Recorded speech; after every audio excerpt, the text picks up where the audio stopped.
कुल बताए बाकी। अरे खा लेगा मुर्गा और दारू। जी हाँ दोस्तों, ये वही मालती चौहान है जो कि अभी कुछ दिनों पहले हम सबको इस दुनिया को अलविदा कह के चली गई। आज मालती चौहान खुद अपने रूप में ही आ गई है अपना बदला लेने। और मालती चौहान आज इतने गुस्से में है कि अपने सभी अपराधियों का नाम खुल करके बता रही है और खुल करके कह रही है कि मैं उन सबको साथ ले जाऊंगी, किसी को नहीं छोड़ूंगी।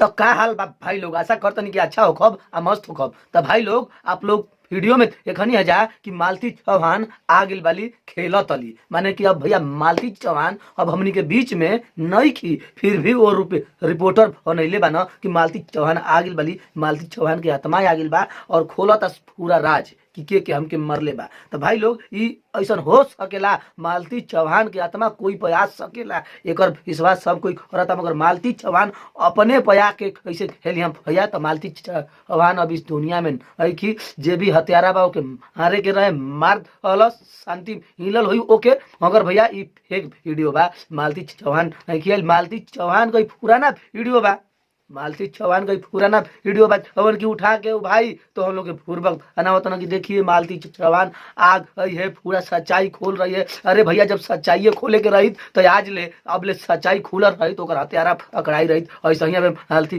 चौहान के खबर ना रही। मालती चौहान के बारे में भैया कोनो खबर आवता कि रिपोर्ट की फलाना और ले बना फलाना, सब भैया प्रशासन के द्वारा दबावल बा, कोई पोल खोलत।